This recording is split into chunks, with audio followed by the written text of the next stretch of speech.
In today's video, we're going to be talking about when you should spend money to buy back your time. That's right. We're not talking about saving money. We're talking about spending it.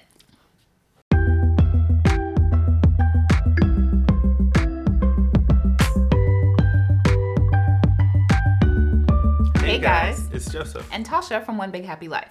We make videos about how to find balance, build wealth, and live your happy. So if you are all about creating a life that you love on your own terms, this is the place to be. In personal finance, you will frequently hear about saving money and cutting your costs. And it's almost like a mantra. You hear it. And on our channel, we talk about cutting costs and saving more money too. But in this video, we are going to be doing something different because we are also about finding a balance to make your life much happier. So we're going to talk about spending money to buy back your time and ultimately enjoy things more. So we have actually talked on this channel before about how spending money to buy back your time actually increases your happiness, according to multiple studies. But the same studies also show that people rarely choose to spend their money like this. They tend to focus more on saving money, even though it costs them more time. And these other studies have concluded that the reason why people are so, spendy with their time but not with their money is because time is this sort of random abstract concept that is kind of hard to concretely hold in your brain. But money, they're like dollars, they're like bank accounts. You can see it. And so what happens is people mismanage their time. They think that there's always more time to do this later, and they'll get around to it. And then next thing you know, years pass and they miss their opportunity to do that thing. And the fact is that you can always go out and make more money. You cannot increase the actual amount of time that you have here on this planet. We all have a finite amount of time. All we can do is choose how we're going to spend that time, which makes time actually way more valuable than money. So when does it actually make sense to spend more money to get that time back? And we actually have a case study going on right now in our entryway. If you've seen some of our vlogs, you might notice that there are patches of colors on the wall. And so no one's ever mentioned anything about that. No one's like, why is your wall 50,000 colors? No one's ever asked. We love you guys for never criticizing us about that. But it's been like that for the existence of One Big Happy Life and even before that. So the story behind the entryway is that, so we like to do a lot of DIY projects, and our entryway, when we moved into the house, we felt like was one of the worst places of the house, which is bad because it's like the first impression that you get when you come into the house. So I convinced Joseph, I'm like, oh, well, let's just rip up the carpet and we'll stain the treads that are under there and it'll look awesome.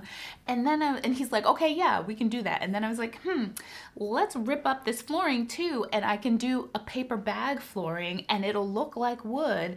And he's like, okay, all right, that's cool. I'm like, and while we're at it, why don't we add a whole bunch of wainscoting all up and down the stairs? Let's install new closet doors by turning the old bifold doors into regular doors, and then also reinstall closet doors to the kitchen. And also take hollow core doors and then put in acrylic panes to make them look like French doors. So this was all pre-baby. Wait, hold on. I was not for those paper bag floors. I was not okay with those paper bag floors. I was against it from the get-go. We'll come back to the paper bag floors in a video where we actually go through finishing the entryway. Okay, but so it's not finished yet. And so we're at the point where we're trying to decide, well, how much longer is it going to take to finish this thing? And should we just hire a contractor to come in and just get it done so it is done? And Joseph wants to hire a contractor to do it, and I want to finish it myself. And so we're going to walk you through the things that you should consider as you're making these decisions yourself, and we'll talk about kind of how those relate to us and this particular project. Okay, so one of the first things that you should consider while you're trying to decide spend money to buy back that time is, are you in a financial position to do so? Are you on track? Well, first off, do you have discretionary income? Mm-hmm. Like, do you have, are you in the black at the end of the month? And so if you don't, well, you have bigger problems than finding out whether or not you can do that. And then the second thing is you want to look at your longer term financial goals. Mm-hmm. Is your budget how it should be to reach those big things? Retirement, saving for your kids' education, saving up for a house, a car.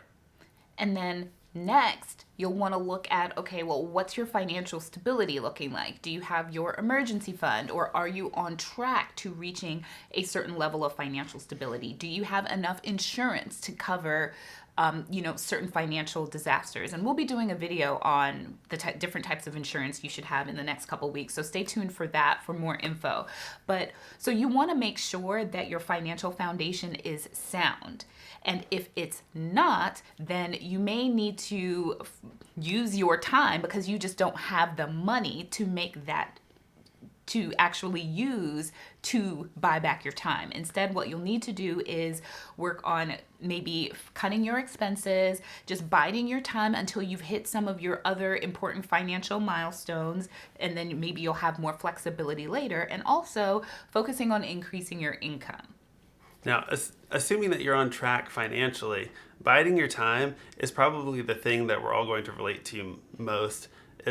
We'll see some big expenses coming. It's like, well, if I just wait a little bit, you're going to get there. The same is true in this scenario. So relating it back to our entryway, so we started the entryway in 2015, the fall of 2015. I was pregnant and we didn't have YouTube, and we had some more like discretionary income.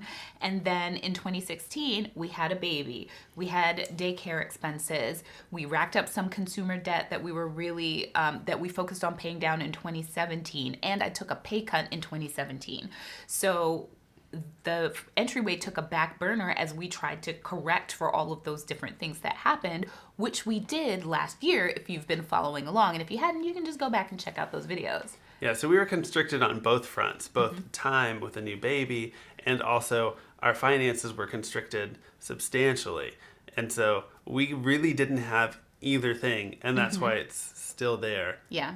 Now, so the time thing is really important too, because we do have some of the materials already that we could have been, like I could have been painting and caulking and we started a YouTube channel. So that took up a lot of the time that we used to have to really, plug away at the DIY projects around the house. So now, assuming that you do have the discretionary income, just because you do have the money to spend on buying back your time doesn't necessarily mean that you should. So here are some of the things that you might want to consider as you're trying to figure out what makes sense for you to spend your money on. First, you want to have a realistic assessment of your skills. There is too much knowledge to be able to do it all, and that's okay. So you're not going to be an expert electrician, you're not HVAC, plumber, roofer. You're not going to be an expert in everything. You might be able to do a lot of stuff in all those areas, but there's a reason that there are trades and mechanics and IT people. It's experts. A lot of knowledge. Yeah. So be realistic with what you're capable of and what you can learn in a short amount of time. Which brings us to the second important factor is realistically estimate how long it will take you to do the thing. So the entryway has taken a really, really long time because we did a lot of things that we have never done before. We've ripped up carpet before, but we've never stained stairs before. We've never done a paper bag floor before. We've never done the complicated wainscoting that we added in there and the crown molding and all of that we put in there. So that was all like a major sort of learning experience. And so I wouldn't say necessarily that I underestimated the amount of time it was going to take, but I overestimated the amount of time that I would have to devote to the project. So that's an important thing to consider too, not just how long the project will take, but realistically, how much time do you have to put into that project on a day-to-day or week-by-week basis. And then on the flip side, if you're thinking about hiring the contractor or whoever to come in and do it, how much is that going to cost? Yeah, that's the third factor. And so you can call in for quotes from different people or get some estimates online while you're trying to make that decision. And so now you know how much time it's going to take you and how much money it's going to take you. And so then you'll need to decide if that cost-benefit analysis is there. And one of the things that people talk about in making these kinds of decisions is to look at what your hourly rate is at work. So assuming that you could go out and spend the same amount of time working to earn an income, could you earn more money than what you would save by doing it yourself? And in that case, it makes sense for you to go out and earn more money than to do it yourself.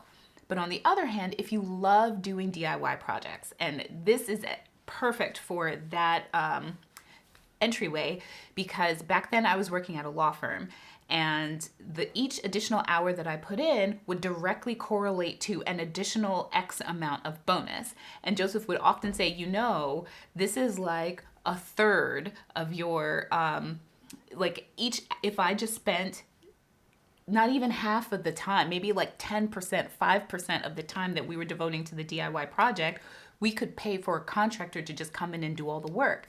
And I had to say to him, I don't want to work any more hours at the law firm. I'm doing enough there. I want to do DIY projects because I enjoy this. So that's something else to consider. It's not just about the cost benefit analysis. It's also like the emotional aspect that you get from whatever thing it is. Because maybe you just love working on your car and it doesn't matter what it costs. Well, and there's definitely a sense of pride of doing something yourself, and I totally get that. I mean, we all love when we finally figure out this thing that's been going wrong with our computer, and we finally Googled it and found the answer, and it's like, yes, it's not shutting down anymore. No, I don't love that. I do not like working on my computer. Like, I will pay for someone else to do, I just can't. So that's actually a perfect example of where we would come out differently on the same thing. So bottom line is, it's okay for you to spend your money to buy back your time and to, yes, for someone to mow your lawn so that you can spend your time hanging out with your kids playing board games instead of being out there doing yard work. That's okay.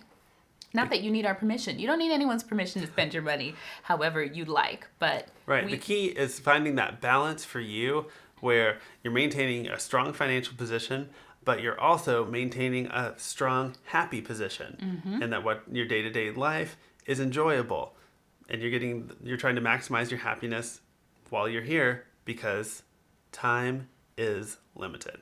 All right, guys, thanks for watching this video, and let us know down in the comments what are some of the things that you would like to spend money on to buy back your time, or some of the things that you already do. All right, see you next time. Bye. Bye.